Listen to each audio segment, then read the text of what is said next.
नमस्कार, news night में आप सभी का स्वागत है। मैं हूं आपके साथ तारेंद्र। आज केंद्र और उत्तर प्रदेश सरकार की कैबिनेट की बैठकें चर्चा में रही, जहां दिल्ली की मोदी सरकार ने स्वास्थ्य और किसानों के लिहाज से बड़े फैसले लिए हैं, तो योगी सरकार की कैबिनेट ने आज संगम के तट पर हुई है और पूरी योगी कैबिनेट ने संगम में आस्था की डुबकी भी लगाई है। क्या रही इस दोनों बैठकों में बड़ी खबर, दिखाएंगे, विस्तार से चर्चा करेंगे। दिल्ली में विधानसभा चुनाव से पहले कैसे राजनीतिक आरोप प्रत्यारोप का दौर और ज्यादा तेज होता जा रहा है। दिखाएंगे खबर कि कैसे सरकारी जमीनों पर वक्फ बोर्ड के कब्जे की खबरों से देश के तमाम शहरों से लगातार सामने आ रही हैं। इसके अलावा भी दिखाएंगे देश दुनिया की हर जरूरी और महत्वपूर्ण खबर। शुरुआत हेडलाइंस के साथ।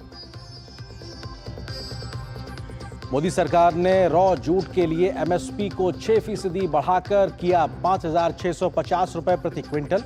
राष्ट्रीय स्वास्थ्य मिशन वर्ष 2021 से 24 की उपलब्धियों की भी दी गई जानकारी।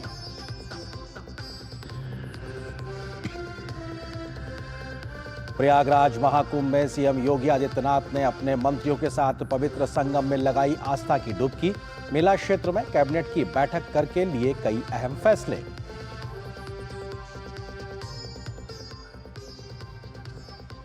दिल्ली की सियासत में हुई पंजाबी की एंट्री। बीजेपी के साथ ही कांग्रेस ने भी जताया पंजाब पुलिस के जवानों और गाड़ियों के जरिए दिल्ली में प्रचार का शक।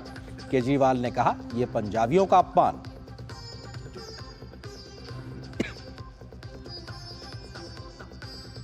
महाराष्ट्र में बांग्लादेशी घुसपैठियों के खिलाफ बड़ा अभियान। राज्य सरकार ने बांग्लादेशियों की पहचान के लिए गठित की एसआईटी।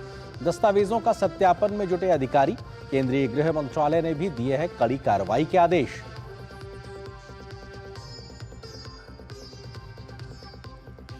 बेटी बचाओ बेटी पढ़ाओ के 10 साल हुए पूरे। केंद्रीय मंत्री जेपी नड्डा ने कहा, मिशन के जरिए बेटियों को आर्थिक मजबूती देने के लिए सरकार प्रतिबद्ध। केंद्रीय महिला एवं बाल विकास मंत्री अन्नपूर्णा देवी ने बताया, अभियान को बड़ी उपलब्धि।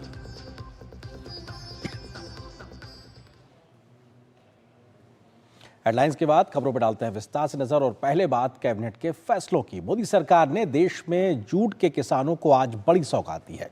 केंद्रीय कैबिनेट ने रॉ जूट के लिए एमएसपी 6% बढ़ाकर 5650 रुपए प्रति क्विंटल करने का फैसला किया है। कैबिनेट ने राष्ट्रीय स्वास्थ्य मिशन वर्ष 2021 से 24 के तहत हासिल की गई उपलब्धियों को भी मंजूरी दी है, जिसके तहत देश के स्वास्थ्य ढांचे में न सिर्फ बड़ा परिवर्तन आया है, बल्कि आम लोगों तक स्वास्थ्य सेवाएं भी सुलभ हुई हैं। क्या है इन फैसलों के मायने, देखिए इस रिपोर्ट में। बुधवार का दिन जूट किसानों के लिए राहत लेकर आया। मोदी सरकार ने वर्ष 2025-26 के लिए रॉ जूट के लिए एमएसपी 6% बढ़ा दी है। जूट का न्यूनतम समर्थन मूल्य अब 315 रुपए प्रति क्विंटल बढ़ाकर 5,650 रुपए प्रति क्विंटल कर दिया गया है। लागत से कम 50% अधिक एमएसपी देने की नीति को आगे बढ़ाते हुए जूट की नई एमएसपी की घोषणा की गई है, जो कि लागत से 67% अधिक है। ये जूट को जब हम पीडीएस में गेहूं या पैडी खरीदते वक्त बैग्स के रूप में जूट का इस्तेमाल करते हैं, जिसके लिए मोदी सरकार ने रिजर्वेशन रखी है, उससे इस पूरे जूट की खपत अच्छी तरीके से होती है।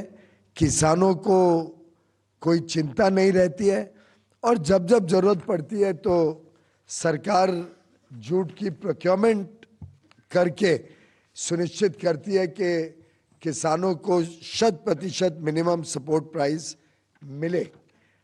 एक अन्य अहम फैसले के तहत मोदी सरकार ने राष्ट्रीय स्वास्थ्य मिशन वर्ष 2021-24 के तहत उपलब्धियों को मंजूरी दी है। वर्ष 2021-22 में 12 लाख हेल्थ केयर वर्कर्स इस मिशन से जोड़े गए हैं। वहीं कोविड के दौरान 220 करोड़ से ज्यादा कोविड वैक्सीन की खुराक दी गई। 1990 के बाद से एमएमआर में 83% की गिरावट आई है, जो वैश्विक गिरावट 45% से अधिक है। 1990 के बाद से 60% की वैश्विक कमी की तुलना में भारत ने 5 वर्ष से कम उम्र के बच्चों की मृत्यु दर में 75% की अधिक गिरावट दर्ज की है। टीबी के रोगियों की संख्या वर्ष 2015 में प्रति 1 लाख जनसंख्या पर 237 से घटकर 2023 में 195 हो गई, जबकि इसी अवधि में टीबी से मृत्यु दर 28 से घटकर 22 रह गई है। प्रोग्रेस आज कैबिनेट को दिया गया, जब 2021 में इसको 5 साल के लिए एक्सटेंड किया था 2026 तक। इस 5 साल के एक्सटेंशन का आज जो कैबिनेट में रखा गया कि क्या क्या उपलब्धियां हुई हैं और क्या की आउटकम्स और प्रोग्रेस हुआ है, वो जब आज कैबिनेट को बताया गया तो स्पष्ट रूप से दर्शाता है कि ये 5 साल का एक्सटेंशन 21 से 26 में जो टारगेट्स रखे गए थे वो ऑन ट्रैक हैं और 2024 तक के जो आउटकम्स हैं वो दर्शाते हैं कि आगे आने वाले 2 वर्ष में भी जो अभी बैलेंस रेसिडुअल पीरियड है इस नेशनल हेल्थ मिशन के 5 साल के एक्सटेंशन का, उसमें भी हम तेजी से काम आगे भी करते रहेंगे। वित्त वर्ष 2023-24 तक आयुष्मान आरोग्य मंदिर केंद्रों की संख्या 1,72,000 तक पहुंच गई है। राष्ट्रीय सिकल सेल एनीमिया उन्मूलन मिशन ने 2,61,00,000 से अधिक व्यक्तियों की जांच की है। भारत ने खसरा रुबेला टीकाकरण अभियान में 97.98% कवरेज हासिल किया है। मलेरिया नियंत्रण प्रयासों से मृत्युदर और मामलों में कमी आई है। कालाजार उन्मूलन लक्ष्य सफलतापूर्वक पूरा किया गया। गौरतलब है कि पीएम मोदी के नेतृत्व में नेशनल हेल्थ मिशन के जरिए कई अहम लक्ष्यों को पूरा किया गया है। ये मिशन सार्वजनिक स्वास्थ्य परिणामों में सुधार में एक मील का पत्थर साबित हुआ है। शैलेंद्र मिश्र, डीडी न्यूज, दिल्ली। देश में बांग्लादेशियों के घुसपैठ का मुद्दा बहुत लंबे समय से चर्चा में रहा है, लेकिन सरकारों के द्वारा वक्त रहते बीते समय में कार्रवाई नहीं करने से ये मुद्दा देश की सुरक्षा के लिए और गंभीर होता जा रहा है। महाराष्ट्र में बांग्लादेशियों की मौजूदगी को लेकर केंद्र सरकार ने राज्य को गंभीरता से जांच करने को कहा है, तो राज्य सरकार ने भी इस मामले में एसआईटी का गठन कर दिया है। इससे पहले दिल्ली में भी कई बांग्लादेशियों को पकड़ा गया था, तो उधर असम में भी राज्य सरकार ने बांग्लादेशियों की घुसपैठ पर सख्त कदम उठाना शुरू कर दिया है। भाजपा नेता किरीट सोमैया ने महाराष्ट्र में अवैध रूप से बांग्लादेशियों को बसाने से जुड़े एक बड़े घोटाले का खुलासा किया है। उन्होंने आरोप लगाया कि प्रदेश के अकोला जिले में 15,845 बांग्लादेशी और रोहिंग्या नागरिकों को फर्जी जन्म प्रमाण पत्र जारी किए गए हैं। उन्होंने कहा कि यह घोटाला एक सुनियोजित साजिश का हिस्सा हो सकता है। किरीट सोमैया के अनुसार अकोला में 4,849, अकोट में 1,899, बालापुर में 1,468, मुर्तिजापुर में 1,070, तेल्हारा में 1,262, पातूर में 3,978 और बारशिटाकली में 1,319 प्रमाण पत्र जारी किए गए हैं। इन प्रमाण पत्रों को फर्जी दस्तावेजों के आधार पर तैयार किया गया है। इस बीच मुख्यमंत्री देवेंद्र फडणवीस ने किरीट सोमैया द्वारा की गई शिकायत के बाद जन्म प्रमाण पत्र के लिए विलंबित या देरी से किए गए आवेदन पर जिलाधिकारियों को प्रमाण पत्र जारी करने की प्रक्रिया पर रोक लगाने का निर्देश दिया है। वहीं महाराष्ट्र सरकार ने राज्य में बांग्लादेशी घुसपैठियों की पहचान के लिए एक विशेष जांच दल एसआईटी का गठन किया है। इस संबंध में राज्य के सभी संभागीय आयुक्तों और जिला कलेक्टरों को पत्र भेजा गया है। इस आदेश के बाद अधिकारी हरकत में आ गए हैं। एसआईटी टीम तहसील कार्यालय में स्थानीय अधिकारियों के साथ दस्तावेजों के सत्यापन में जुट गई है। कोई भी हो, किसी को भी नहीं छोड़ेंगे हम, क्योंकि ये मुंबई सुरक्षित रखना, महाराष्ट्र सुरक्षित रखना हमारी सरकार की जिम्मेदारी है। और मुख्यमंत्री महोदय जी ने शुरुआत में ही निर्णय जो लिए हैं और उसके मुताबिक इसका तपास चल रहा है और जो भी हो उसको छोड़ेंगे। केंद्रीय गृह मंत्रालय ने महाराष्ट्र के मुख्य सचिव और डीजीपी को लिखित निर्देश जारी करते हुए बांग्लादेशी घुसपैठियों के खिलाफ सख्त कार्रवाई का निर्देश दिया है। दिल्ली पुलिस ने बांग्लादेशी नागरिकों के अवैध प्रवास में शामिल एक गिरोह का भांडाफोड़ करते हुए 2 भारतीय मददगारों को भी गिरफ्तार किया था। पुलिस अब तक दर्जनों घुसपैठियों को गिरफ्तार कर चुकी है। एलजी के निर्देश के बाद शुरू किए गए अभियान के तहत अवैध बांग्लादेशियों की धरपकड़ जारी है। उधर बांग्लादेश में स्थिति बिगड़ने के बाद से असम में बांग्लादेशी नागरिकों के घुसपैठ का प्रयास लगातार बढ़ता जा रहा है। मुख्यमंत्री हिमंता बिस्वा शर्मा ने कहा, कतई बर्दाश्त न करने की नीति के तहत घुसपैठियों पर कार्रवाई की जा रही है। असम से अब तक 210 से अधिक घुसपैठियों को पकड़ा जा चुका है और उन्हें वापस खदेड़ा गया है। Bureau report, DD news. और अब बात दिल्ली की सियासत की। दिल्ली विधानसभा चुनाव के बीच लगातार नए नए मुद्दों पर सियासत गर्माती जा रही है। बीते कुछ दिनों में हर दिन कोई ना कोई नया मुद्दा सुर्खियां बटोर रहा है। आज पंजाबियों के मुद्दे पर दिल्ली की राजनीति में आरोप प्रत्यारोप का उफान देखने को मिला है। पंजाब की गाड़ियों पर दिए गए बीजेपी नेता प्रवेश वर्मा के बयान पर अरविंद केजरीवाल ने पलटवार किया तो मामला पंजाबियों के अपमान तक जा पहुंचा। इस मामले पर प्रवेश वर्मा ने मानहानि का मुकदमा दर्ज करने की बात कही है तो उधर कांग्रेस नेता अजय माकन ने भी आम आदमी पार्टी सरकार पर कैग रिपोर्ट के आधार पर भ्रष्टाचार में लिप्त होने का आरोप लगाया है। दिल्ली की चुनावी बाजी, अब मुद्दा बना पंजाबी। आरोप प्रत्यारोप की सियासत तेज, क्या होगा जनता का संदेश? दिल्ली की राजनीति में आरोप प्रत्यारोप की सियासत तेज होती जा रही है। हर दिन एक मुद्दे पर सियासी बयानबाजी शुरू हो रही है। बुधवार को मुद्दा बना पंजाबियों का। आम आदमी पार्टी और बीजेपी के बीच पूर्वांचलियों के मुद्दे के बाद पंजाबियों के मुद्दे पर तकरार शुरू हो गई है। बीजेपी के उम्मीदवार प्रवेश वर्मा ने ये सवाल उठाया था कि पंजाब नंबर की गाड़ियां दिल्ली में बहुत ज्यादा घूमती दिखाई दे रही हैं और 26 जनवरी भी पास है। उनके इस बयान के बाद आम आदमी पार्टी ने उन पर जुबानी हमला बोला और पंजाबियों के अपमान का आरोप लगाया। हजारों की संख्या में यहाँ पे पंजाब के नंबर की गाड़ियां घूम रही हैं। उनमें कौन लोग हैं? यहाँ पे 26 जनवरी को मनाने की तैयारी चल रही है। यहाँ पे वो क्या ऐसा बड़ा काम करने वाले जिससे हमारी सुरक्षा व्यवस्था को खतरा हो सकता है? प्रवेश वर्मा जी ने कहा कि पंजाब की गाड़ियां घूम रही हैं, पता नहीं कौन लोग हैं उनमें, और 26 जनवरी गणतंत्र दिवस के लिए सुरक्षा के लिए ये खतरा है। तो क्या सारे पंजाबी आतंकवादी हैं? हालांकि केजरीवाल के आरोपों को प्रवेश वर्मा ने सिरे से खारिज किया और अवमानना का मामला दर्ज करने की बात कही है। वहीं कांग्रेस भी इस मामले में केजरीवाल को घेर रही है और पंजाब पुलिस के जवानों पर दिल्ली में प्रचार का शक जता रही है। दिल्ली के पूर्व मुख्यमंत्री अरविंद केजरीवाल के ऊपर और पंजाब के मुख्यमंत्री भगवंत मान के ऊपर में 100 करोड़ रुपए का मानहानि का मुकदमा दर्ज कर रहा हूं।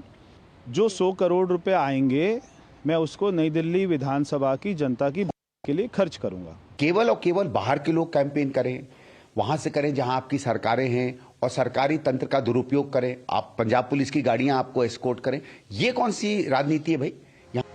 इस बीच कांग्रेस के राष्ट्रीय कोषाध्यक्ष अजय माकन ने दिल्ली की आम आदमी पार्टी सरकार के स्वास्थ्य मॉडल पर गंभीर आरोप लगाए। उन्होंने सीएजी के रिपोर्ट के हवाले से दिल्ली सरकार पर हेल्थ से जुड़े मामले में 382 करोड़ के घोटाले का आरोप लगाया, लेकिन आम आदमी पार्टी इन आरोपों को खारिज कर रही है। आरोप प्रत्यारोप के बीच प्रचार का काम भी जोरों पर है।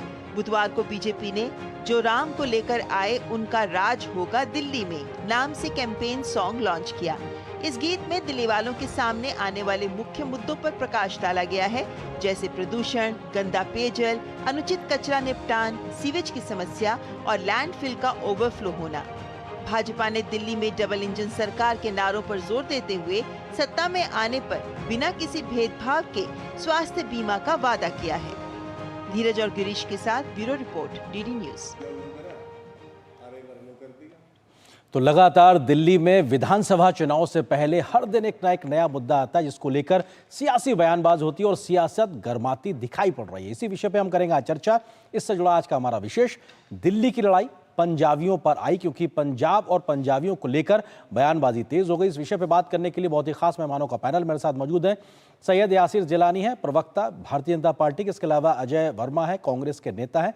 निवान शर्मा, प्रवक्ता आम आदमी पार्टी के स्टूडियो में मेरे साथ मौजूद हैं। इसके अलावा वरिष्ठ पत्रकार समीर चौगांवकर है। आप चारों का बहुत बहुत स्वागत है। शुरुआत निवान आपसे, क्योंकि प्रवेश वर्मा का जो बयान था पंजाब की गाड़ियों को लेकर था और दिल्ली की सुरक्षा को लेकर था, 26 जनवरी को लेकर, लेकिन उसको एक ट्विस्ट देते हुए अरविंद केजरीवाल जी ने पंजाबियत और पंजाबियों के अपमान से जोड़ दिया। तो ये तो सीधे तौर पर सियासत दिखाई पड़ रही है।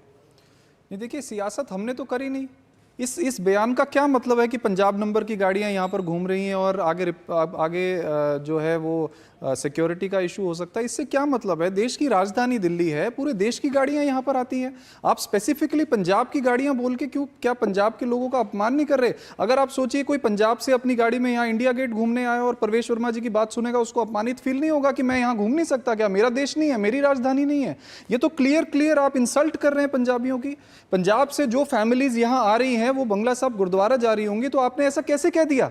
आप ऐसा कैसे एक ही दायरे में रख सकते हैं? क्या मतलब है इस बात का? ये बीजेपी के प्रवक्ता स्पेसिफिक कर दें कि इस बात का क्या मतलब है। अब चुनाव आ रहा है, आपके भी नेता आ रहे हैं पूरे देश से, यूपी से भी नेता आ रहे हैं, यूपी से भी गाड़ी आ रही है, हरियाणा से भी गाड़ी आ रही है, हर जगह से हर कोई नेता आपका आ रहा है, सारी साथ में गाड़ियां आ रही है। आप स्पेसिफिकली पंजाब की गाड़ियां बोल के क्यों इंसल्ट कर रहे हैं पंजाबियों की बार बार? क्या खतरा है पंजाबियों से? आगे बताइए। यासिर जिलानी जी, सवाल यही कि पंजाब की गाड़ियों से क्या खतरा है? सारे दलों के, सारे राज्यों के नेता दिल्ली आ रहे हैं अलग अलग राज्यों की नंबर की गाड़ियों के साथ में। आपको दिक्कत क्या है पंजाब की गाड़ियों से, यासिर जिलानी?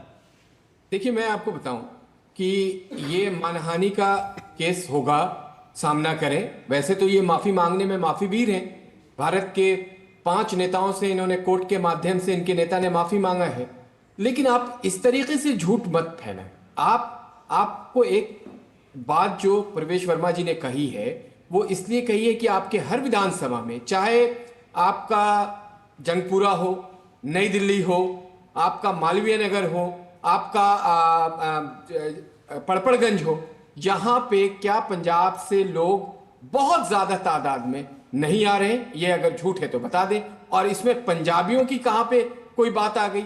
ये स्पेसिफिक एक कहा गया है कि वहां के जो सिक्योरिटी पर्सनल हैं वो हैं नेताओं के साथ, क्योंकि पंजाब में एक कल्चर है, बहुत ज्यादा सिक्योरिटी लेके चलते हैं। वो जब तक सिक्योरिटी लेके नहीं चलेंगे वो पता ही नहीं चलेगा कि वो नेता है। तो इस तरह की बात पे ये सडनली कहां से पंजाबियों को इन्होंने जोड़ दिया? एक सवाल पूछा गया, राजनीति कौन कर रहा है? राजनीति ये इसलिए कर रहे हैं क्योंकि इन्होंने 11 साल कोई काम नहीं किया।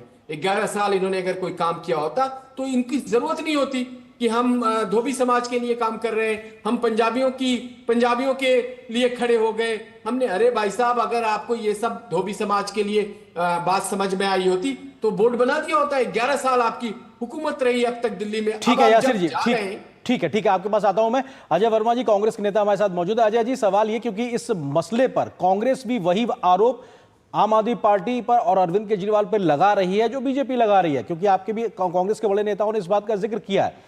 आप आम आदमी पार्टी के नेता ये कह रहे हैं कि साहब आपको दिक्कत क्या है इस बात से कि अगर पंजाब से जुड़े हुए लोग दिल्ली आ रहे हैं तो?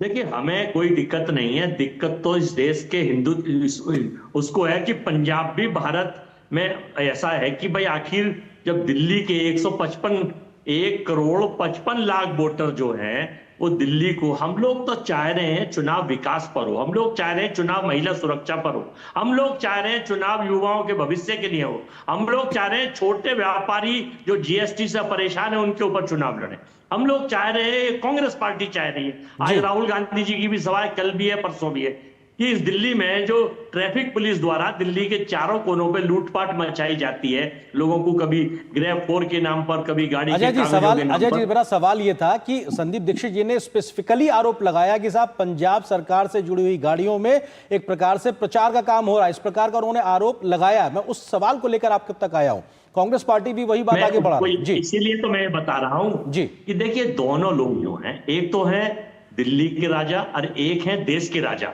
इन दोनों लोगों से परेशान है दिल्ली में लोग। स्वर्गीय श्रीमती शीला दीक्षित को डिमांड्स की जो उनके विजन था उसे चाहते हैं, और उस विजन को कांग्रेस पार्टी मजबूती से, देश की सरकार से लोग थक चुके हैं और प्रदेश की सरकार से दिल्ली वासी थक चुके हैं। तो परिवर्तन की लहर है और परिवर्तन प्रकृति का नियम है, और इस बार दिल्ली के वोटरों ने मन बनाया है कि कांग्रेस के लोग उसी पूर्ति को कर सकते हैं, महिला सुरक्षा दे सकते हैं, यमुना साफ करा सकते हैं, सड़कें, गड्ढे, पुलों का जाल करवा सकते हैं दूर कर, और यहां पर युवाओं को और व्यापारियों के हितों को लड़ाई लड़ेंगे और हम उसे ठीक है, ये जनता तय करेगी। समीर जी हमारे साथ में, समीर जी वरिष्ठ पत्रकार हैं।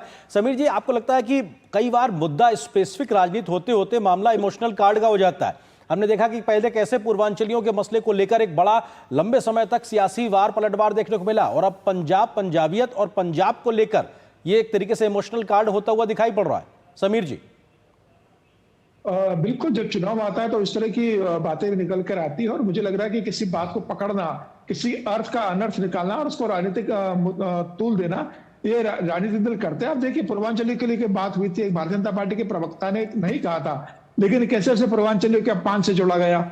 बाद में फिर एक आम आदमी पार्टी के प्रवक्ता के बयान को किस तरीके से सिखों का अपमान बताकर हरदीप पुरी जी और अवनीश बिट्टू ने इस मामले को कहा कि भाई सिखों का अपमान हुआ। अब आम आदमी पार्टी इस बात का जिक्र कर रही है। तो चुनाव में दरअसल यह पूर्वांचलियों का वोट चाहिए, सिखों का वोट चाहिए, बाकी कम्युनिटी का, तो कम्युनिटी के वोट के लिए इस तरीके से सब टैक्टिक्स सारी राजनीति अपनाते हैं। मुझे लगता है कि अरविंद केजरीवाल के पास इस समय 10 साल की उपलब्धि बताने के लिए नहीं है, इसलिए अरविंद केजरीवाल अब पूर्वांचलियों के अपमान की बात करते हैं तो सिखों के अपमान की बात करते हैं। मुझे लगता है केजरीवाल को अब तक 10 साल के उपलब्धि पर चुनाव लड़ना चाहिए था कि, और मुझे कहते हैं कि 10 साल में मैंने यह काम किया, 10 साल में प्रधानमंत्री मोदी के काम की चर्चा हो जाए, 10 साल के मेरे काम की चर्चा हो जाए। केजरीवाल ये भी कह सकते थे कि 15 साल शीला दीक्षित ने जो काम किया है उसकी मेरे 10 साल से तुलना हो जाए और जनता उसके आधार पर तय करे कि किसे वोट देना है। तो मुझे लगता है कि अरविंद केजरीवाल पे फोकस करते हैं तो दिल्ली की जनता का दिल ज्यादा अच्छे से जीत पाते। इस तरीके से कह देना कि भाई पूर्वांचलियों का अपमान हो गया और सिखों का अपमान हो गया है, जनता इसमें नहीं पड़ना चाहती। मुद्दों की राजनीति कीजिए, 10 साल सरकार में रहे उसका हिसाब दीजिए, और मुझे लगता है कि आप जनता के लिए आपका क्या विजन है वो आप बताइए, उसके आधार पर वोट मांगिए जनता के बीच में। क्या काम किया होगी नहीं है, जो काम नहीं हुए वो बताइए कि भाई 10 साल नहीं कर पाया, मैं यमुना की सफाई नहीं हो पाई, अगली बार जनता मुझे मैंडेट देगी, मैं यमुना की सफाई अगले 5 साल में कर दूंगा। जनता के पास अपने मुद्दे लेकर जाइए। इस तरीके से ये सिखों का अपमान, पूर्वांचलियों का अपमान, और निवान जी सवाल यही है कि एक अल्टरनेट पॉलिटिक्स का विजन देकर या लेकर एक तरीके से राजनीति में अरविंद केजरीवाल और आम आदमी पार्टी आई थी, अगर उसी परिपाटी पे वो राजनीति करेंगे तो फिर तो वो विकल्प नहीं रहे ना, फिर तो उसी राजनीति का हिस्सा हो गए। इमोशनल कार्ड खेलने के बाद जो दूसरों पे आरोप लगाते थे, मुद्दे पर रहे ना। क्यों आप एक इमोशनल कार्ड खेलते हुए, मतलब आप आदमी पार्टी और अरविंद केजरीवाल नजर आ रहे हैं? निवान, देखिए, हमने तो कुछ भी नहीं कहा, हम तो हमेशा से डेवलपमेंट पे चुनाव लड़ रहे हैं। आप हमारा पूरा चुनाव प्रचार देख लीजिए, हमने टोटली उसको डेवलपमेंट पे रखा है कि हमारे 10 साल के काम क्या हैं और अगले 5 साल हम लोग क्या करने वाले हैं। बीजेपी जो है वो बार बार गोल पोस्ट चेंज करती है, हर रोज नया मुद्दा लेके आती है, हर रोज इनको मुंह की खानी पड़ती है, लोगों का विरोध झेलना पड़ता है। पहले जैसे आपने पूर्वांचली भाइयों का बताया, इन्होंने अपमान किया, घुसपैठिया बोल दिया उनको। ये लिस्ट है जो इन्होंने उनके वोट काट दी, और माननीय इनके अध्यक्ष ने कहा कि ये रोहिंग्याज हैं, रोहिंग्याज कह के अपमान किया गया, घुसपैठिया कह के अपमान किया गया। उसके बाद इन्होंने दलित भाइयों का संसद से अपमान किया, जब इन्होंने कहा कि अंबेडकर अंबेडकर अंबेडकर ऐसा कहा गया आपके सामने, पूरे देश में उसका विरोध हुआ। हमने तो नहीं किया ऐसा, हम तो शुरू से अपने डेवलपमेंट का काम पे हैं। हम तो आपके सामने ये पूरा चिट्ठा लेकर आए हैं, हम बता रहे हैं कि देखिए ये हमने देश में सबसे ज्यादा स्कूल्स बनाए, वर्ल्ड क्लास स्कूल बनाए, हमने देश में सबसे ज्यादा हॉस्पिटल्स बनाए, वर्ल्ड क्लास हॉस्पिटल बनाए। चर्चा इसलिए होने लगती है कि जब इस प्रकार के ही काम बताते बताते, गिनाते गिनाते आपके नेता जो है वो इमोशनल कार्ड खेलते हैं, तब ये चर्चा होने लगती है, जो कि ये हुआ है और हो रहा है इस चुनाव में। देखिए, हम तो बीजेपी की राजनीति का भी तो जवाब देंगे। अगर बीजेपी यही राजनीति करना चाहती है तो हम उसका भी जवाब देंगे। ठीक है, हम तो आपके सामने ये रिपोर्ट रख रहे हैं, उसकी वजह से उनको जवाब देने के लिए इस पिच पे आना पड़ता है, और आप लोगों ने इस प्रकार के बयान दिए हैं, आप लोगों ने पूर्वांचलियों का और पंजाबियों का अपमान किया, इसलिए उनको जवाब देने के लिए आना पड़ रहा है। यासिर जिलानी, ये कभी भी पिछले आप 22-23 दिन से चुनाव की शुरुआत हुई है, पिछले 22-23 दिन में अरविंद केजरीवाल ने एक बार भी मुद्दे की बात नहीं करी, एक बार भी आतिशी मार्लेना ने मुद्दे की बात नहीं करी। कांग्रेस महिला सुरक्षा की बात कर रही है और ये भी महिला सुरक्षा की बात करते हैं। क्या कांग्रेस सुशील शर्मा वाली महिला सुरक्षा या मनु सिंघवी वाली महिला सुरक्षा?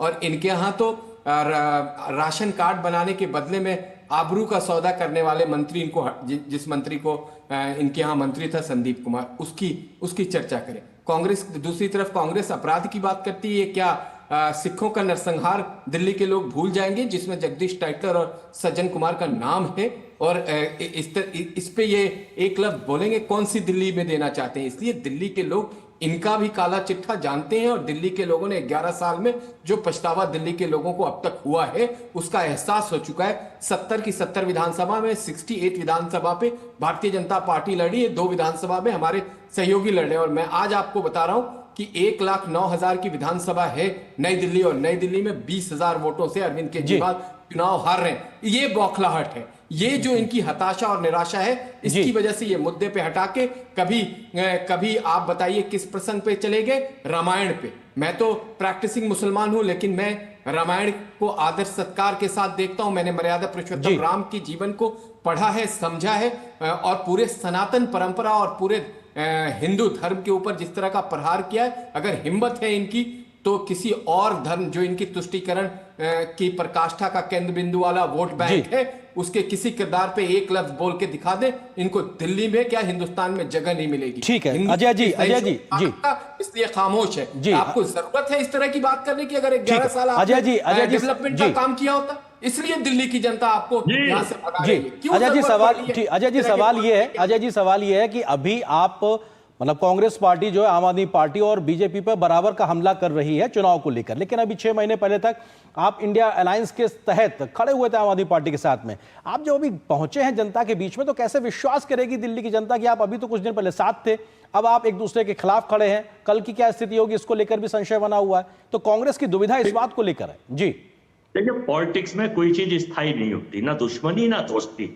और ये बात ना करें, ब्रजभूषण सिंह कौन था भाई, जब देश पे पोडियम पर मॉडल जो देश के लिए गौरव में लाई थी अपने जीतकर, उनके साथ जो दिल्ली की सड़कों पर दिल्ली पुलिस, मैं आपके बीच में नहीं बोला था, आपके बीच में नहीं बोला था, मैं आपके बीच में नहीं बोला था, उन बेटियों के साथ मॉलेस्टेशन का काम करा और मोदी जी का वो गोद लिया हुआ पुत्र के समान था। और वो प्रज्वल रेवन्ना 329 बलात्कारियों के वीडियो उसके घूम रहे। मोदी जी कहते हैं मित्रों, प्रज्वल रेवन्ना के हाथ मजबूत कीजिए तो बलात्कारियों के हाथ मजबूत कीजिए। और आसाराम बापू, ये वो इनका बलात्कारी बाबा जो जेल में है, तो ये भाजपा ना बात करे महिला सुरक्षा की और लूट की अगर बात है तो गरीबों को आर्थिक असमानता देखिए। हम दिल्ली में आर्थिक असमानता खत्म करेंगे, हम बेटियों को सुरक्षा देंगे, हम फालतू का प्रोपोगंडा और पॉलिटिकल विंडेटा भाजपा की तरह नहीं चलाएंगे। जोर से बोलो, बार बार बोलो, झूठ बोलो। इनके नेताओं को एक सीडी यासिर जिलानी ले आते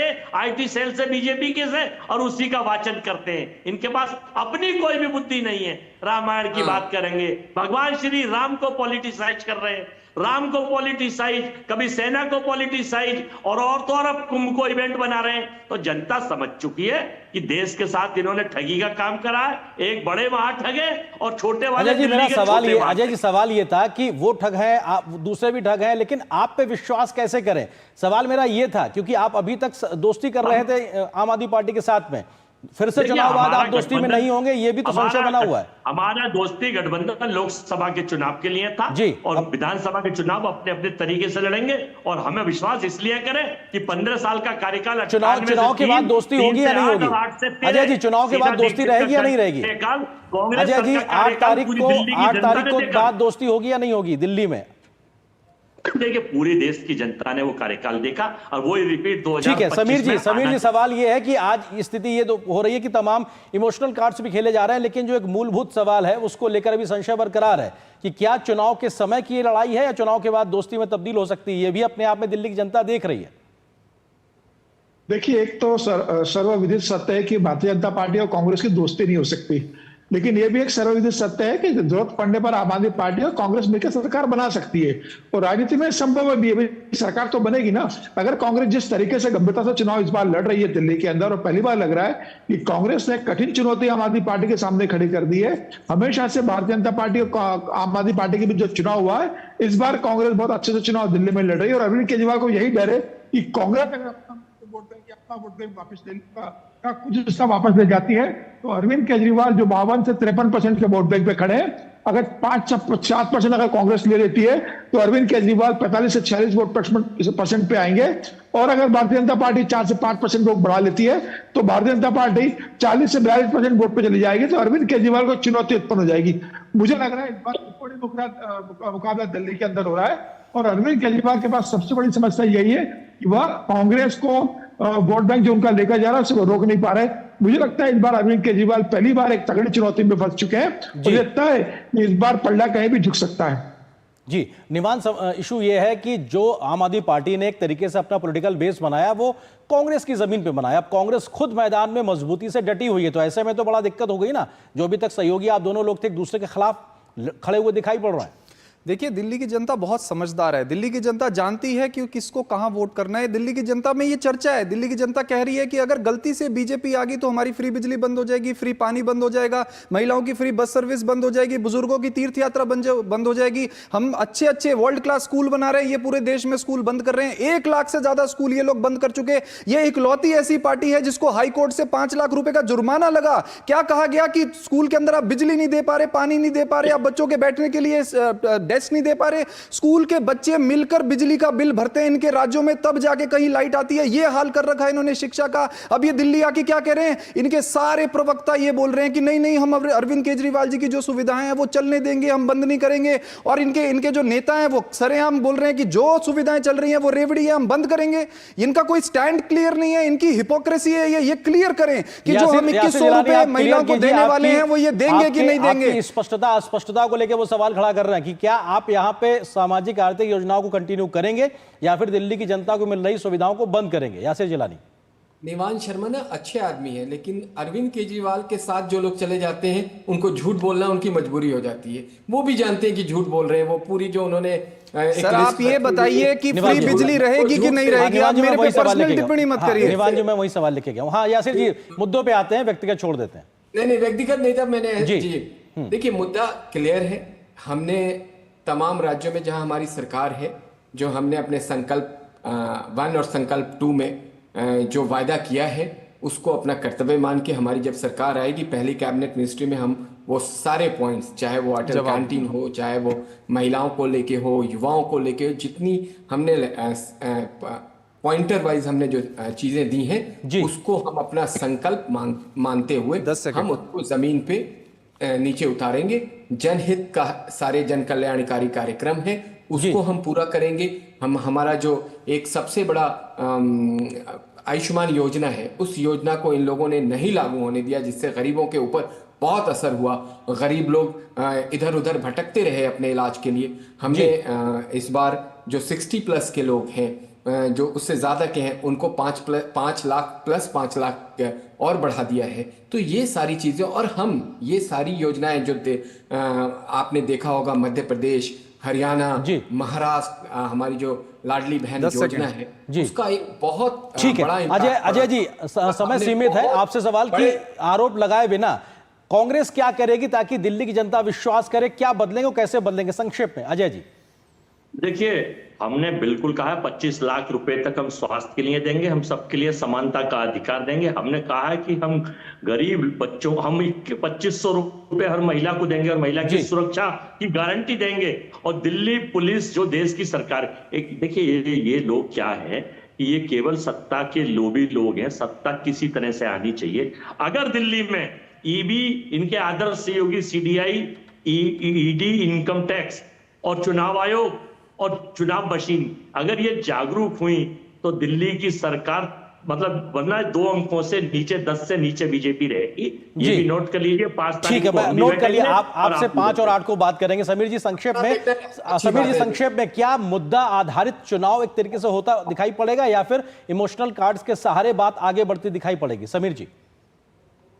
नहीं, मुझे तो कहीं मुद्दा नजर फिलहाल दिल्ली के चुनाव में नहीं आ रहा। मुझे तो अभी फ्री की रेवड़ी कल्चर को ही सब सारी पार्टियों से विस्तार देते हुए नजर आ रही है। और चुनाव पूरी तरीके से मुझे लग रहा है कि अभी फ्री कल्चर के ऊपर केंद्रित हो गया है। उससे बाहर चुनाव निकलेगा मुझे इसका संभावना नजर नहीं आती। हालांकि भारतीय जनता पार्टी के पास शीश महल और शराब नीति को लेकर बात करने का एक बड़ा मुद्दा है, जिसमें भारतीय जनता पार्टी अगर फोकस करेगी शीश महल को लेकर तो निश्चित रूप से भारतीय जनता पार्टी को उसका फायदा मिलेगा। अरविंद केजरीवाल को भी 10 साल की उपलब्धि बताना चाहिए। और कांग्रेस के पास शीला दीक्षित का 15 साल का जो कार्यकाल रहा था उसका अगर जिक्र करेगी तो मुझे लगता है कांग्रेस को इस बार भी एक अच्छा वोट बैंक मिल सकता है। बिल्कुल, बहुत बहुत शुक्रिया आप चारों मेहमानों का। फिलहाल वक्त इतनी अनुमति दे रहा है इस विषय पर विस्तार से बात करने के लिए, जुड़ने के लिए बहुत बहुत शुक्रिया आप चारों का। और यहाँ पर एक छोटे से ब्रेक के लिए रुकेंगे, लेकिन ब्रेक के उस पार जब वापस आएंगे तो आपको दिखाएंगे कि उत्तर प्रदेश की सरकार की महाकुंभ में किस प्रकार से हुई बैठक और योगी आदित्यनाथ समेत तमाम लोगों ने कैसे लगाई आस्था की डुबकी। इस खबर पर होगी नजर एक छोटे से ब्रेक के बाद।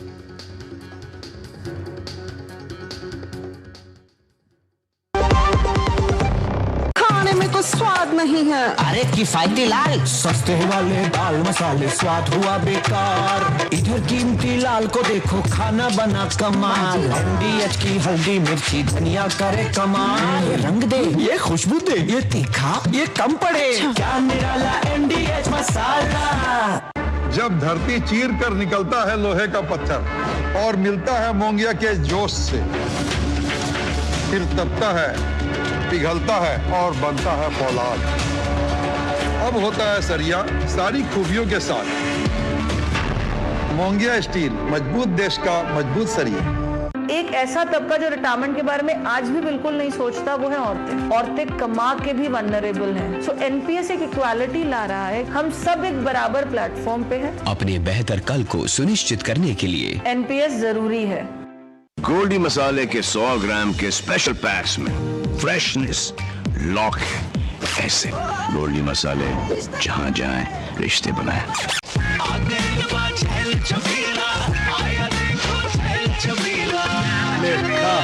अच्छा भैया, मेरी गाय को भी अपने हाथों से चारा खिला दो। अरे खिलाई देते हैं।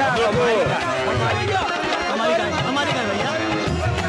क्या हो गया, पूरा का पूरा गांव यहाँ आ गया। अच्छा भैया, इसी हाथ से चारा खिलाते हो, तभी तो आपके गाय भैंसों की ब्यात सबसे ज्यादा है। अरे पगले, ये चमत्कार इस हाथ का नहीं, हाथ में जो कपिला पशु आहार है उसका है, जो पशुओं की सेहत अच्छी रखता है और ब्यात भी बढ़ाता है।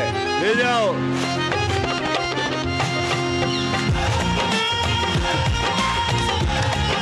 कपिला, देश का नंबर 1 पशु आहार।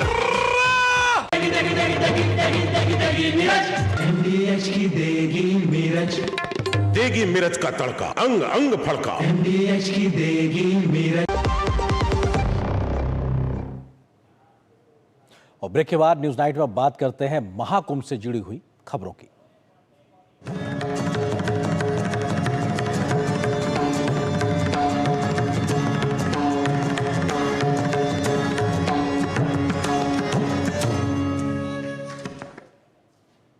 उत्तर प्रदेश की योगी सरकार की कैबिनेट की बैठक आज चर्चा में रही। वजह थी बैठक की जगह। आज योगी सरकार की कैबिनेट की बैठक प्रयागराज के संगम तट पर हुई, जिसके बाद योगी मंत्रिमंडल ने संगम के आस्था की डुबकी भी लगाई। पूरे मंत्रिमंडल ने कैबिनेट की बैठक में कई बड़े फैसले भी लिए गए, जिसके तहत 3 जिलों में नए मेडिकल कॉलेज खोले जाएंगे तो 3 शहरों के नगर निगम के लिए बॉन्ड भी जारी किए जाएंगे। योगी सरकार ने युवाओं को स्मार्टफोन, टैबलेट देने का फैसला लिया है तो बुंदेलखंड एक्सप्रेसवे और चित्रकूट एक्सप्रेसवे को गंगा एक्सप्रेसवे से जोड़ने का फैसला भी योगी सरकार ने आज लिया है।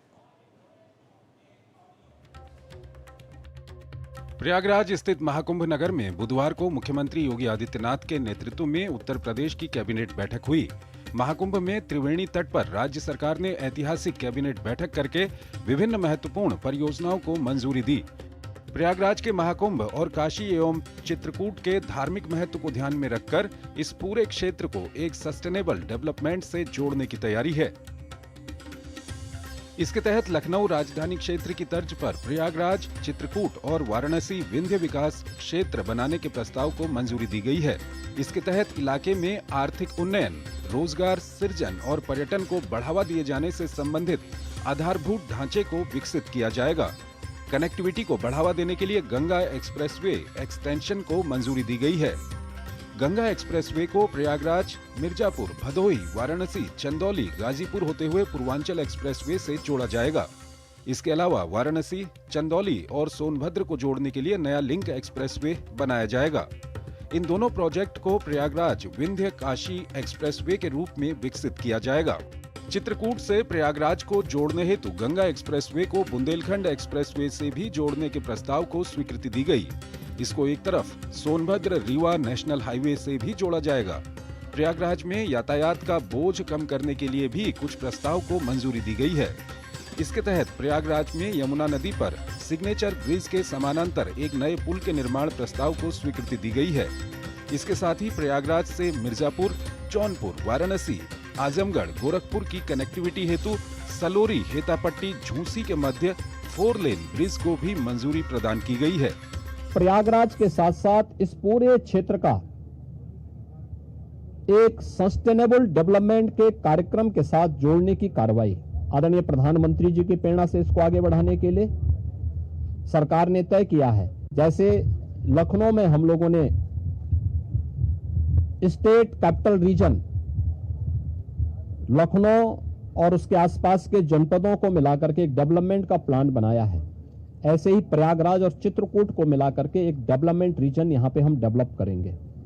वैसे ही वाराणसी में भी वाराणसी भिंड एक डेवलपमेंट रीजन वहां पे भी डेवलप करने की कार्रवाई पर नीति आयोग के साथ मिलकर के इस कार्यक्रम को तेजी के साथ आगे बढ़ाया जा रहा है। महाकुंभ क्षेत्र में योगी सरकार की कैबिनेट बैठक में प्रदेश के अंदर निदेशक अभियोजन की स्थापना को भी सहमति दी है।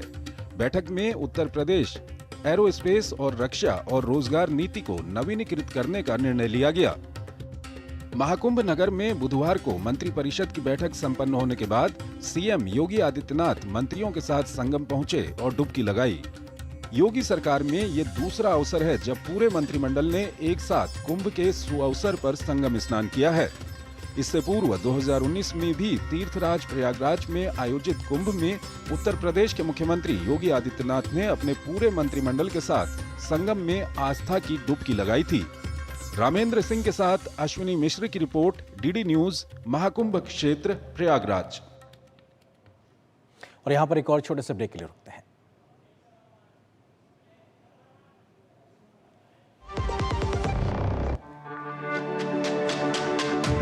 मेरी पसंद, मेरी पसंद, मेरी पसंद, मेरी पसंद, हमारी पसंद, हम सबकी पसंद। मजबूत देश का मजबूत सरिया मोंगिया स्टील। हम मूंगफली बेचते हैं, अपना अकल नहीं। ये मैसेज देखिए, कहते हैं लॉटरी लगी है, लिंक क्लिक करके यूपीआई पिन डालो पैसा मिलेगा। अरे हमको मालूम नहीं है क्या? इधर यूपीआई पिन डाला, उधर पैसा गायब। मूंगफली वाला हूँ, मूर्ख नहीं हूँ। याद रहे, यूपीआई कहता है अगर कोई लालच दे तो कहो मैं मूर्ख नहीं हूँ। गोल्डी मसाले के 100 ग्राम के स्पेशल पैक्स में फ्रेशनेस लॉक है। ऐसे गोल्डी मसाले जहां जाएं रिश्ते बनाएं।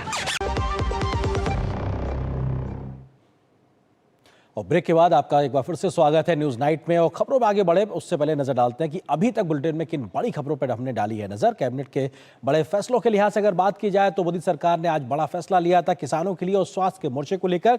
तो दिल्ली की सियासत में पंजाबी को लेकर एंट्री हुई, उसको लेकर सियासत गरमाती जा रही है। और महाकुंभ में योगी सरकार की आज कैबिनेट की बैठक हुई तो साथ ही साथ पूरा मंत्रिमंडल भी दिखाई पड़ा आस्था में डुबकी लगाता हुआ। अब बात करते हैं अगली बड़ी खबर की, जो कि वक्फ बोर्ड से जुड़ी हुई है। वक्फ बोर्ड संशोधन विधेयक पर सुझाव के लिए गठित जेपीसी सभी राज्यों में जाकर जानकारी जुटा रही है। इस सिलसिले में लखनऊ में हुई बैठक में यूपी सरकार ने जेपीसी को जानकारी दी है कि यूपी में वक्फ बोर्ड की 78% जमीन सरकारी है। प्रदेश में 14,000 हेक्टेयर वक्फ भूमि में, जिनमें से 11,000 हेक्टेयर से ज्यादा भूमि राजस्व रिकॉर्ड के मुताबिक सरकारी भूमि के रूप में दर्ज है। इस मामले पर राज्य की सियासत भी गरमा गई है। यूपी सरकार का दावा है कि लखनऊ का बड़ा इमामबाड़ा हो, छोटा इमामबाड़ा हो या फिर अयोध्या में स्थित बेगम का मकबरा, ये सभी जमीनें सरकारी कागजों में सरकारी जमीन के तौर पर दर्ज है। यूपी में वक्फ पर जारी है बवाल। सरकारी जमीनों पर कब्जे से उठे सवाल। लखनऊ का इमामबाड़ा, वक्फ का गड़बड़ झाला। वक्फ बोर्ड संशोधन विधेयक पर सुझाव लेने के लिए गठित संयुक्त संसदीय समिति देश के तमाम राज्यों में बैठकें कर रही है। मंगलवार को यूपी की राजधानी लखनऊ में हुई बैठक में जो तथ्य योगी सरकार ने सामने रखे, उनसे राज्य की सियासत में नया भूचाल आ गया है। उत्तर प्रदेश शासन की ओर से समिति को बताया गया कि यूपी में वक्फ बोर्डों की 78% जमीन सरकारी है। यूपी सरकार के मुताबिक प्रदेश में 14,000 हेक्टेयर वक्फ भूमि है, जिसमें से 11,000 हेक्टेयर से ज्यादा भूमि राजस्व रिकॉर्ड में सरकारी है। अधिकारियों ने बताया कि 58,000 वक्फ संपत्तियां ऐसी हैं जो राजस्व रिकॉर्ड में श्रेणी 5 और 6 की हैं। इन दोनों श्रेणियों में सरकारी और ग्राम समाज की जमीन दर्ज होती है। सूत्रों के अनुसार अधिकारियों ने जेपीसी को बताया कि लखनऊ का बड़ा इमामबाड़ा, छोटा इमामबाड़ा और अयोध्या में स्थित बेगम का मकबरा भी सरकारी जमीन पर है। हालांकि वक्फ बोर्ड के प्रतिनिधियों ने इसका विरोध किया। लखनऊ का बलरामपुर अस्पताल, आवास विकास, LDA समेत तमाम विकास प्राधिकरण की जमीनों समेत भारतीय पुरातत्व सर्वेक्षण की जमीनों पर भी वक्फ अपना दावा कर रहा है, जबकि ये जमीन सरकारी है। मिसयूज हो रहा है वक्फ की प्रॉपर्टी का, लोग टोली कहीं बेच दे रहे हैं, जबकि वक्फ की प्रॉपर्टी मतलब गॉड के नाम पे होती है, कोई उसका ओनर नहीं रह जाता, उसे कोई बेच नहीं सकता। और मुझे उम्मीद है कि अब 24-25 को हम एक अच्छी सहमति के साथ एक इसके अमेंडमेंट पे रिपोर्ट बना करके हम सबमिट कर देंगे। सरकार के अधिकारियों ने जेपीसी को बताया कि वक्फ संपत्तियों को लेकर यूपी सरकार नई नियमावली भी लेकर आई है। इसमें वक्फ बोर्ड के किसी संपत्ति पर दावा किए जाने पर उसका 1952 के राजस्व रिकॉर्ड से मिलान किया जाता है। उसके बाद ही अतिक्रमण हटाने का वक्फ बोर्ड का दावा स्वीकार किए जाने की व्यवस्था की गई है। जिनको वक्फ की संपत्तियों से लाभ नहीं पहुंचाया गया, जिनका कल्याण नहीं किया गया, उन तक गई हमारी जेपीसी। तो सबने अपनी अपनी शिकायत दर्ज की, क्योंकि कोई एक आदमी आपको ऐसा ना मिला होगा जो ये कहे कि साहब हम वक्फ के कल्याण से, वक्फ ने मेरा कल्याण किया कि मुझे पढ़ाया लिखाया, मुझे डॉक्टर बना दिया, इंजीनियर बना दिया, या किसी की बेटी की शादी करा दी। ये जो लोग बोल रहे हैं, बैठकर आज आपके पास इंटरव्यू दे रहे हैं, तो बेचैन यही है, सबसे ज्यादा संपत्ति इनके ही पास निकली है। कुछ महीने पहले ही यूपी कैबिनेट ने वक्फ की नई नीति को मंजूरी दी थी। इसके मुताबिक वक्फ अधिनियम की धारा 54 के तहत वक्फ संपत्ति के अतिक्रमण हटवाने के लिए नोटिस, जांच व नुकसान के निर्धारण के नियम तय किए गए हैं। मुतवल्ली को हटाने की प्रक्रिया भी निर्धारित कर दी गई है। वक्फ संपत्तियों पर अवैध कब्जा कर उससे मुनाफा कमाने वालों या फिर उसे नुकसान पहुंचाने वालों से जुर्माना भी वसूलने की व्यवस्था होगी। बोर्डों की वार्षिक रिपोर्ट विधानमंडल में भी रखी जाएगी। जेपीसी की बैठक की अध्यक्षता सांसद जगदम्बिका पाल ने की। समिति ने वक्फ बोर्डों और अल्पसंख्यक प्रतिनिधियों के पक्ष को भी सुना। लखनऊ में समिति की आखिरी बैठक थी। इससे पहले वक्फ संशोधन विधेयक को लेकर विभिन्न राज्यों में बैठक कर चुके हैं। जगदम्बिका पाल ने कहा कि 31 जनवरी से शुरू हो रहे बजट सत्र में समिति अपनी रिपोर्ट प्रस्तुत करेगी। उन्होंने कहा कि अल्पसंख्यक समाज की बेहतरी के लिए ये कानून लाया जा रहा है। लखनऊ से विकास सिंह के साथ bureau report, DD news. Maharashtra के जलगांव में पुष्पक एक्सप्रेस ट्रेन के कुछ यात्रियों से दूसरी तरफ से आ रही कर्नाटक एक्सप्रेस की ट्रेन के चपेट में आ जाने की वजह से 11 लोगों की मौत की खबर है, तो वहीं 5 लोग घायल भी हुए हैं। चेन पुलिंग की वजह से ये पूरा हादसा हुआ है। जलगांव के परांडा स्टेशन से थोड़ी दूरी पर यह घटना हुई है। महाराष्ट्र के मुख्यमंत्री देवेंद्र फडणवीस ने बताया है कि मारे गए लोगों के परिवार को 5 लाख रुपए की आर्थिक सहायता प्रदान की जाएगी और घायलों का पूरा खर्च भी राज्य सरकार वहन करेगी। 11 लोगों की मृत्यु हो चुकी है और 5 लोग घायल हैं। वहाँ पे जिलाधिकारी, जिला पुलिस अधीक्षक और अन्य सभी जो वरिष्ठ अधिकारी हैं वो पहुँचे हैं। महाराष्ट्र सरकार की जो 108 एम्बुलेंसेस है उसकी 8 एम्बुलेंसेस वहाँ पे पहुँचाई गई है। रेलवे की भी जो रेस्क्यू वैन्स होती है और मोबाइल एम्बुलेंस होती है वो भी, उनकी भी पूरी वरिष्ठ अधिकारियों की सेट टीम वहाँ पे पहुँची है और प्रशासन की तरफ से पूरी सहायता जो भी इंजर्ड है और डेड के जो भी रिलेटिव्स है वहाँ पे उनको की जा रही है। महाराष्ट्र के जलगांव में हुए रेल हादसे पर केंद्रीय गृह मंत्री अमित शाह ने दुख जाहिर किया है। अमित शाह ने अपने सोशल मीडिया पर पोस्ट में साझा करके इस बात को लिखा है कि महाराष्ट्र के जलगांव में हुआ रेल हादसा अत्यंत दुखद है। इस संबंध में मुख्यमंत्री देवेंद्र फडणवीस से बात कर हादसे की जानकारी ली। स्थानीय प्रशासन घायलों को हर संभव मदद पहुंचा रहा है। इस दुर्घटना में जान गंवाने वाले लोगों के परिजनों के प्रति गहरी संवेदनाएं व्यक्त करता हूं और घायलों के शीघ्र स्वस्थ होने की कामना करता हूं।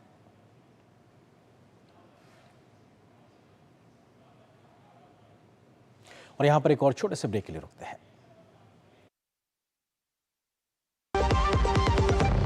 खाने में कुछ स्वाद नहीं है। अरे किफायती लाल सस्ते वाले दाल मसाले, स्वाद हुआ बेकार। इधर कीमती लाल को देखो, खाना बना कमाल। NDH की हल्दी मिर्ची धनिया करे कमाल। ये रंग दे, ये खुशबू दे, ये तीखा, ये कम पड़े। क्या निराला NDH मसाला।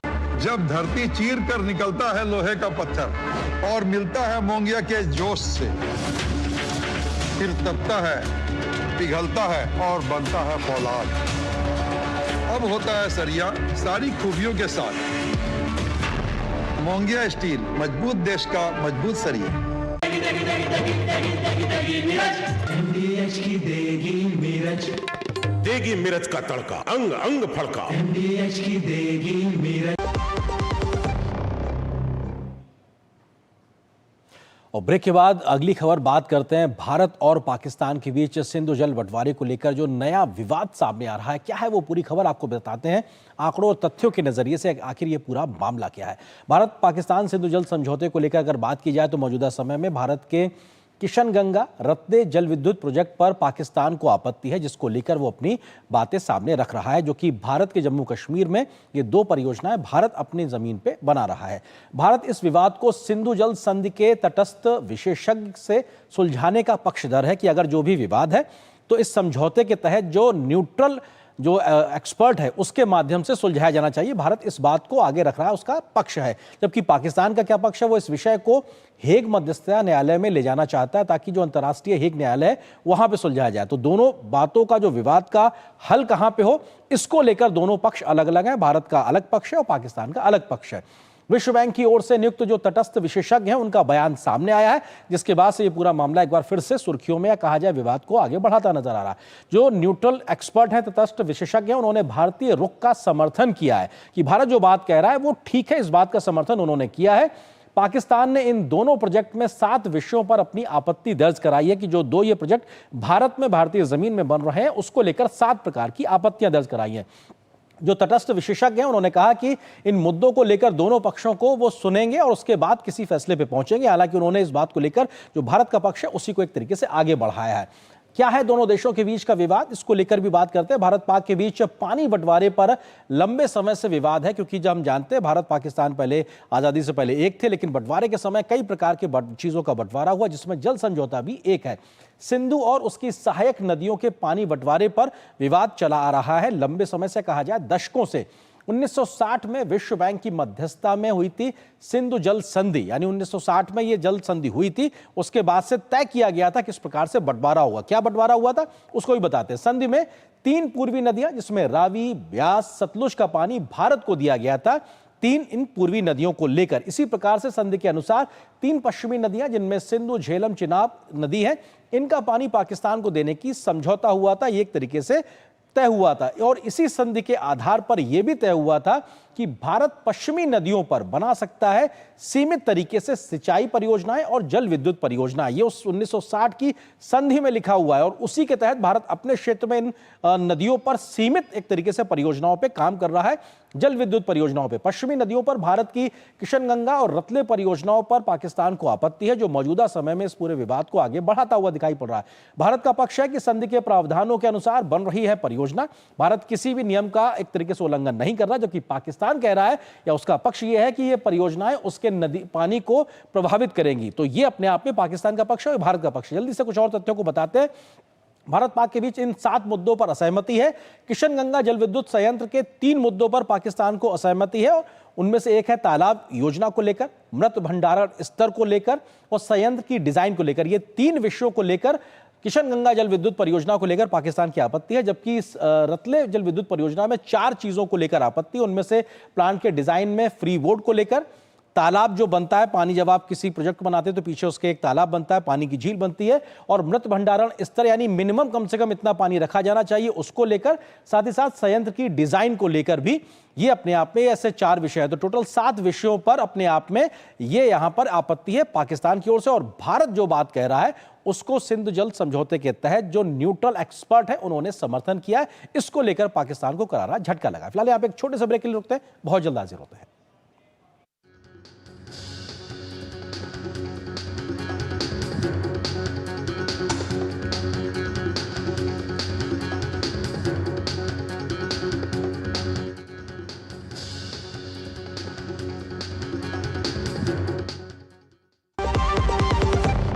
गोल्डी मसाले के 100 ग्राम के स्पेशल पैक्स में फ्रेशनेस लॉक ऐसे गोल्डी मसाले जहां जाएं रिश्ते बनाएं। एक ऐसा तबका जो रिटायरमेंट के बारे में आज भी बिल्कुल नहीं सोचता, वो है औरतें। औरतें कमा के भी वल्नरेबल हैं। सो एनपीएस एक इक्वालिटी ला रहा है। हम सब एक बराबर प्लेटफॉर्म पे हैं। अपने बेहतर कल को सुनिश्चित करने के लिए एनपीएस जरूरी है।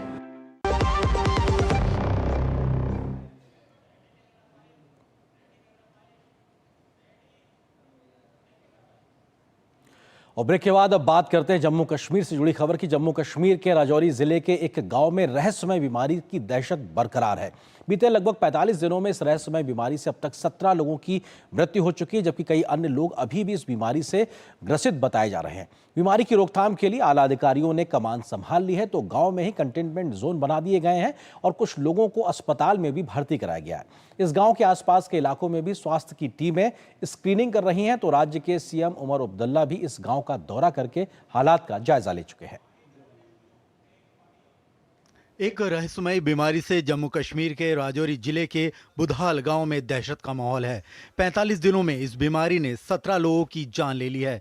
मरने वालों में ज्यादातर बच्चे हैं। इस दौरान उसी परिवार में इस रहस्यमय बीमारी के 3 और मामले सामने आए हैं। इन सभी को जीएमसी राजौरी में इलाज के लिए भेज दिया गया है। अधिकारियों ने बुधाल गांव को भारतीय नागरिक सुरक्षा संहिता बीएनएस की धारा 163 के तहत कैंटोनमेंट जोन घोषित कर दिया है। सार्वजनिक सुरक्षा सुनिश्चित करने और किसी भी संभावित समस्या के प्रसार को रोकने के लिए सख्त उपाय लागू किए गए हैं। प्रभावित परिवारों के घरों को सील कर दिया गया है। कुशल प्रबंधन के लिए पूरे क्षेत्र को 3 सेक्टर में विभाजित किया गया है। सभी सार्वजनिक और निजी समारोह पर प्रतिबंध लगा दिया गया है। नामित अधिकारियों और कर्मचारियों को कैंटोनमेंट जोन के भीतर परिवारों को दिए जाने वाले भोजन की तैयारी और वितरण की निगरानी का काम सौंपा गया है। प्रशासन ने निवासियों को आश्वस्त किया है कि जैसे जैसे स्थिति बदलती है वैसे वैसे आगे की जानकारी और अपडेट दिए जाएंगे। राजौरी जिले के कोटरंका उपमंडल के बुधाल गांव में 8 दिसंबर 2024 से अब तक 11 बच्चे समेत स्थानीय लोगों की मौत हो चुकी है। आखिरी मौत 17 जनवरी को हुई थी। देश की विभिन्न प्रमुख प्रयोगशालाओं में विश्लेषण किए गए नमूनों में वायरल और बैक्टीरियल संक्रमण की पुष्टि नहीं हुई है। हालांकि मृतकों से लिए गए नमूनों में कुछ विषाक्त पदार्थ पाए गए हैं। जम्मू कश्मीर के मुख्यमंत्री उमर अब्दुल्ला ने मंगलवार को गांव का दौरा किया और ग्रामीणों को आश्वासन दिया कि मौत के वास्तविक कारण का जल्द ही पता लगा लिया जाएगा। उन्होंने ग्रामीणों की मौत पर दुख जताया। स्वास्थ्य विभाग ने बुधाल और आसपास के गांव में निवासियों सहित 3500 स्थानीय लोगों की स्क्रीनिंग की। केंद्रीय गृह मंत्री अमित शाह के आदेश पर गठित एक अंतर मंत्रालय टीम वर्तमान में रहस्यमय बीमारी के सटीक कारण को बताने के लिए गांव में मौजूद है। इस बीच टीम ने एक स्थानीय बावली में कीटनाशकों का स्तर अधिक होने के कारण उसे बंद कर दिया है। Bureau report, DD news. और न्यूज नाइट के अंत में आपको छोड़ जाते हैं कुछ और राष्ट्रीय महत्व की खबरों के साथ। फटाफट अंदाज में आप देखिए इन खबरों को। मुझे और मेरी पूरी टीम को दीजिए अनुमति। नमस्कार।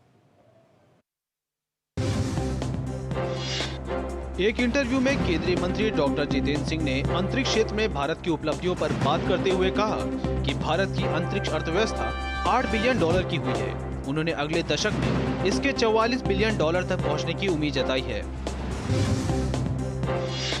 बेटी बचाओ बेटी पढ़ाओ अभियान के 10 वर्ष पूरे होने पर प्रधानमंत्री ने कहा कि यह एक परिवर्तनकारी और जनशक्ति से संचालित पहल बन गई है। पीएम ने कहा कि बेटी बचाओ बेटी पढ़ाओ अभियान लैंगिक भेदभाव को दूर करने और बालिकाओं को सशक्त बनाने में सहायक रहा है।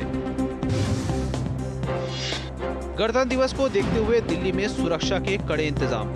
दिल्ली में होने वाले इस कार्यक्रम के लिए हजारों की संख्या में जवानों की गई तैनाती। सुरक्षा के मद्देनजर कर्तव्य पथ के आसपास और इंडिया गेट के आसपास इंटर बॉर्डर पर हाई अलर्ट पर है सिक्योरिटी। केंद्रीय स्वास्थ्य सचिव पुण्य सलीला श्रीवास्तव ने कहा कि केंद्र सरकार ने स्ट्रोक सहित गैर संचारी बीमारियों की रोकथाम के लिए कई कदम उठाए हैं। उन्होंने कहा कि ICMR स्ट्रोक के प्रसार को ध्यान में रखते हुए देश भर में एक व्यापक स्टडी कर रहा है। देश के 500 जगहों पर स्ट्रोक यूनिट काम कर रही है।